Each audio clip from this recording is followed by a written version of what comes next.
பாப்பாளி ஐயப்பன். பாப்பாளி விஷயமா இப்ப என்ன விஷயம்னா, இப்ப இந்த ஆன்லைன்ல புக் பண்றது வந்து நான் நிறைய பேர்த்து பேசினேன். ஒரு 1000 பேர்த்து சப்ளை பேசினேன். சாமி இந்த ஆன்லைன்ல புக் பண்ணி வர சொல்றாங்க, இது என்ன நல்லதா கெட்டதா சொல்லுங்க, நானே வாலண்டியர் போவாங்க.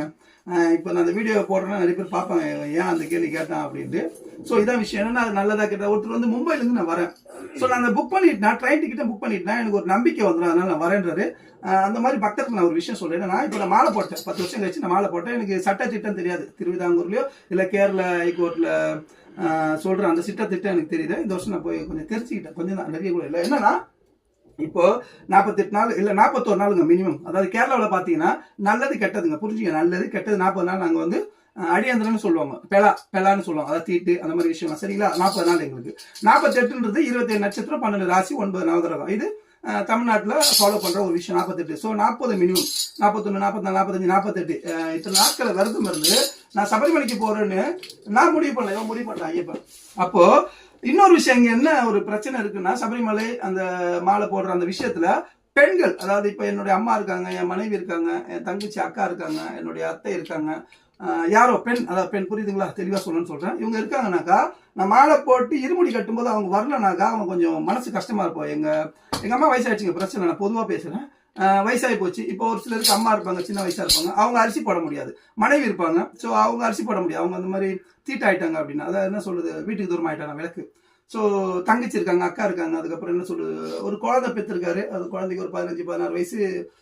புரியுதுன்னு நினைக்கிறது, தெளிவாக பேசுவேன் போன இருக்கு பிரச்சனையே.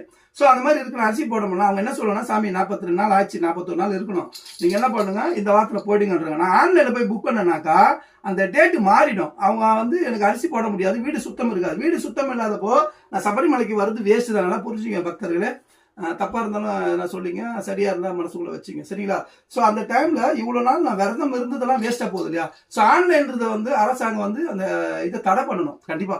ஏன்னா இந்த வருஷம் நான் என்ன நினைச்சேன்னா, ஒரு விஷயம் நினைச்சேன், வீட்டில் சொன்னேன், எங்க அம்மா எங்க மனைவி நான் சொன்ன ஒரு விஷயம், நெய் இருமுடி கட்டுவேன், நெய் கொண்டு போவேன், அங்கே ஆன்லைன்ல தான் ஐயப்பனை பார்க்க முடியும் அப்படின்னு சொன்னாங்கன்னா, ஐயப்பன் என்ன சொன்னானாக்கா, போர்ல அடிப்பட்ட உயிரோட இருக்க நீங்களாம் என்னை தேடி வாங்க, வருஷத்துல ஒரு நாள் உங்களை நான் காட்சி கொடுக்குறேன், உங்க குடும்பத்தை நான் காப்பாத்துறேன்னு சொன்னாரு. அப்படிதான் அந்த மலையாளி குடும்பங்கள், இப்ப அந்த மலையாளி சொல்ற தமிழ் கன்னடா அப்படி யாரும் நடுவில் போட்டு ட்விஸ்ட் பண்ணாதீங்க. ஏன்னா அப்போ ஐயப்பன் கூட இருந்தவங்க மலையாளி 1950க்கு அப்புறம் வேணா பிரிச்சிருக்கலாம், தமிழ்நாடு, ஆந்திரா, கர்நாடகா, அது வேற விஷயம். நான் சொல்ற ஒரு பாயிண்ட்டை புரிஞ்சுங்க, அதை விட்டு சும்மா வாதுன்னு கமெண்ட் பண்றேன்ற விஷயத்துல பண்ணாதீங்க. வாங்க அவங்களை காப்பாத்துறேன் போது, அப்போ போயிட்டே இருந்தாங்க சபரிமலைக்கு.